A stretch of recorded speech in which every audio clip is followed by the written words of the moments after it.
I sense fear within this community. Speaking to young people and working with young people on a day-to-day basis, a sense of fear. When I speak to young people, I hear them talking about not wanting to catch the bus just to go 5 minutes up the road. I hear young people talking about not wanting to go to town because they might buck up with someone that they got beef with. I speak to young people on a day-to-day basis talking about just wanting to go to college, just wanting to go to an apprenticeship, but scared just in case they buck up on a person or group of people that might, one, live out of their postcode, two, they got a beef with, or three, that they just don't like. And out of that fear, we start to see a range of things in the community, and I need you guys to understand that, specifically parents, that most of our young people in the community that might not be involved in anything to do with gangs, crime. When you hear of knife crime, young people that are 16, 17, 18 years old getting robbed, getting stabbed, getting shot, many of them that are not involved in criminality, but getting injured by individuals and groups of people that might belong to a specific group or whatnot. That is bound to create fear within the community, within you and many of us. Because I can say right now that if I was to take you all into my area where I do some work, many of you guys would be afraid because of the things that you've heard, the things that you've seen, the people that you've spoke to, or the direct experiences that you may have had. So us as practitioners that work with young people are possibly fearful of those things. What about young people that see these things, witness these things day in, day out?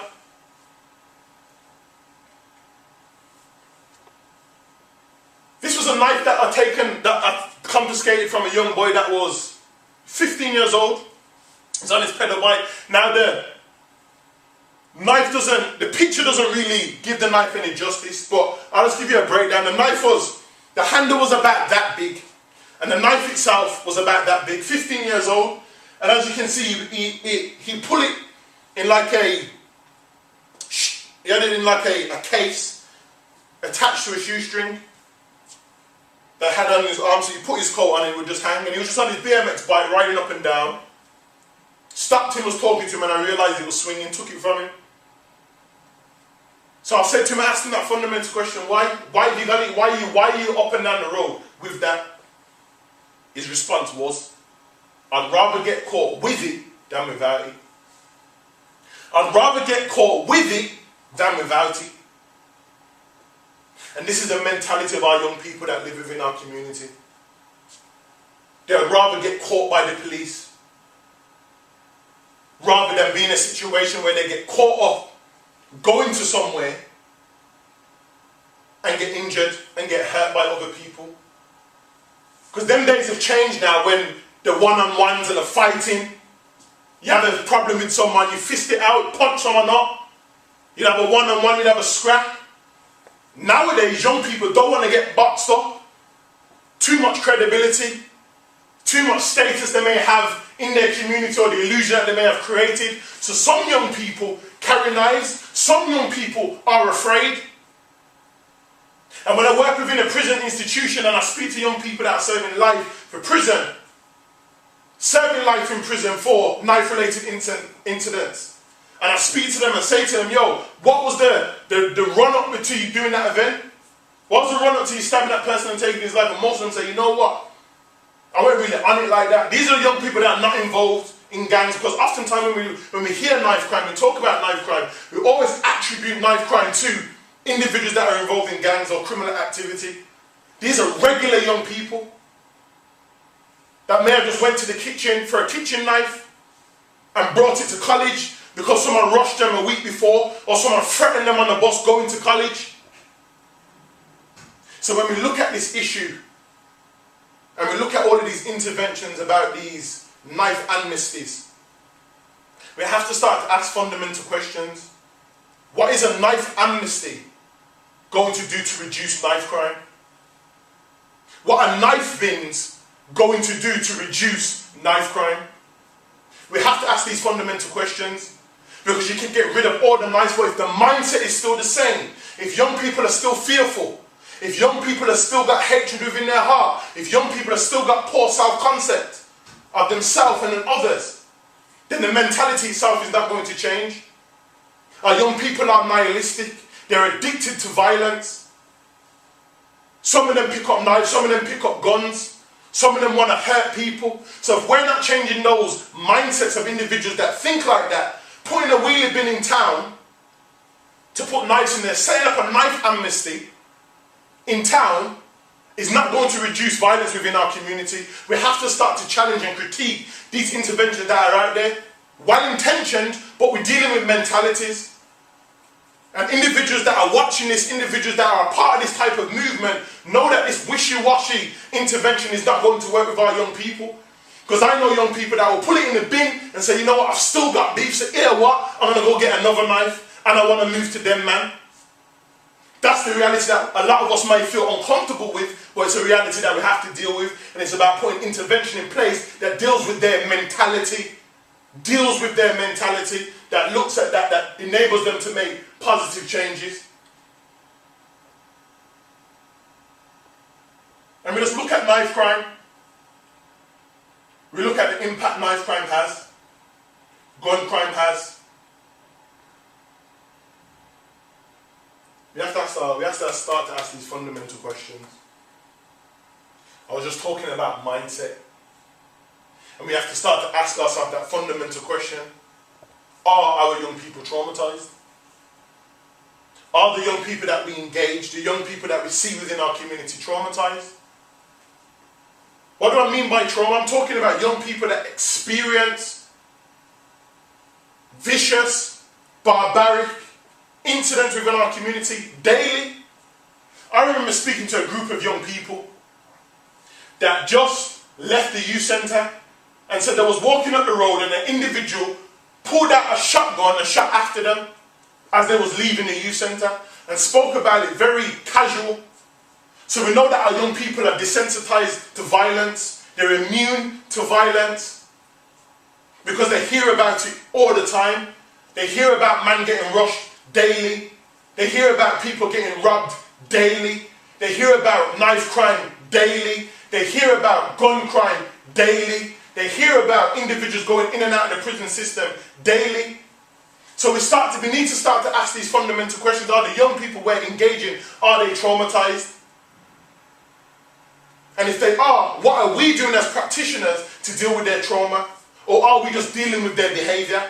Because many times when I go to individuals that work within the criminal justice system, youth offending, probation, not all workers but some, the discussion tends to be around dealing with the behavior. But none of us look at the symptoms that cause the individual to act a particular way. So you may have an individual that lives within the community, that may be displaying a range of different activities. Most services will just remove that individual from the area, put an injunction on them, remove them from the area for a couple of years, a year or so, and say you're not allowed to come within this geographical space because of your behaviour over the last couple of years. But no different to the knife amnesty. That doesn't deal with the problem. It's about dealing with their mentality. So if you've got individuals that are traumatized, individuals that have seen their friend get shot, can't sleep at night time, seen their friend get rushed, seen their friend get robbed, and it was traumatic to them. If you're not dealing with the trauma, sending them out the area for 2 years is not going to make any difference.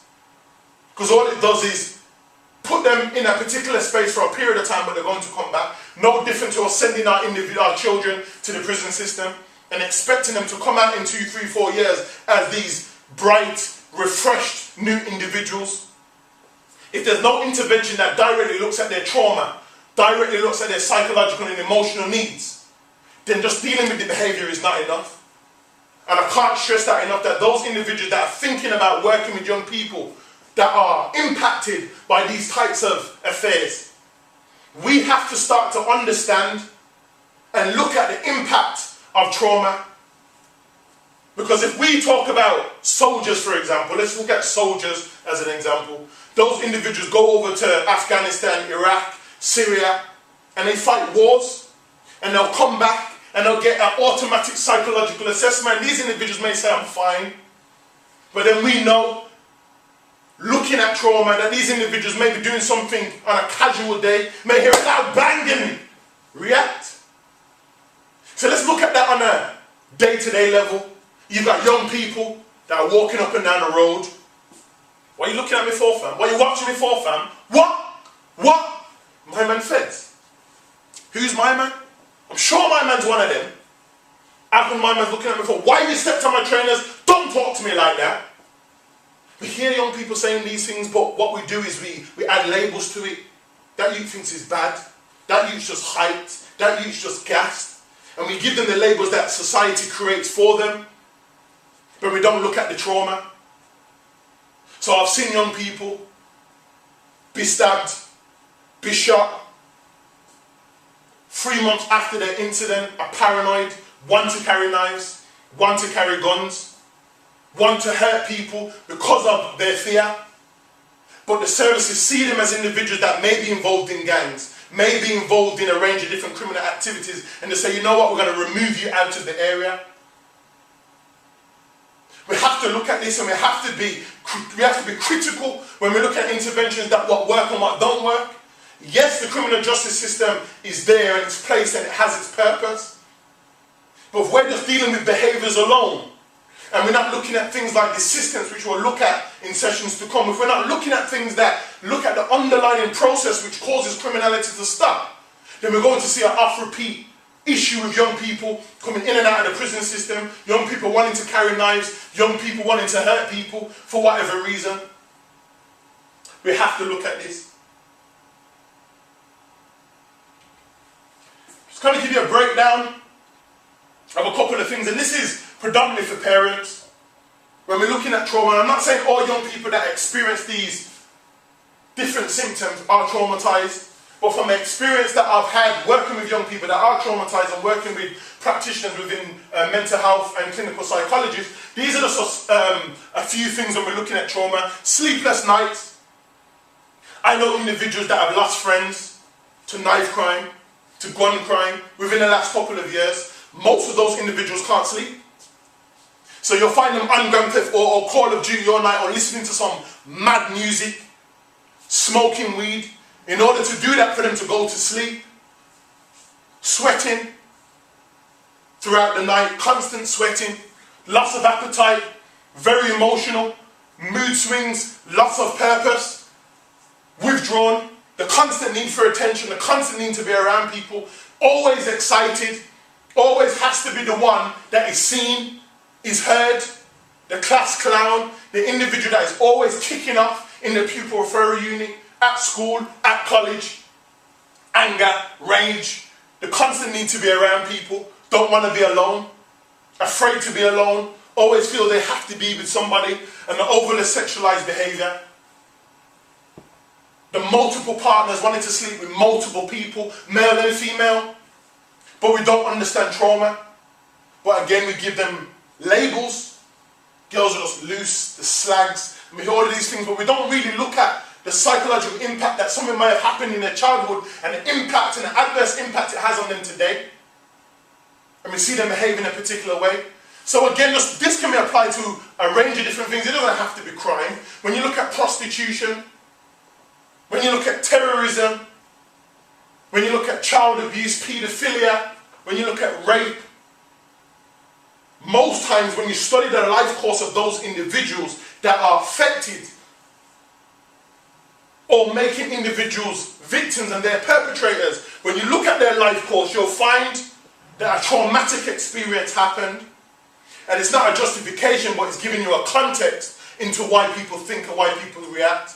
And we can see that some of our young people that are traumatized in the community, you can then understand why they want to carry knives, they want to carry guns. So dealing with their behavior is not truly dealing with the issue. And then there's that old saying, hurting people hurt people. I'm hurt. Nobody's engaged with my hurt. Nobody's spoke to my hurt or responded to my hurt. Some people hurt other people. That's where we hear that term, hurting people, hurt people. So they cut people's throats. They slash people in the face. They shoot people in the face.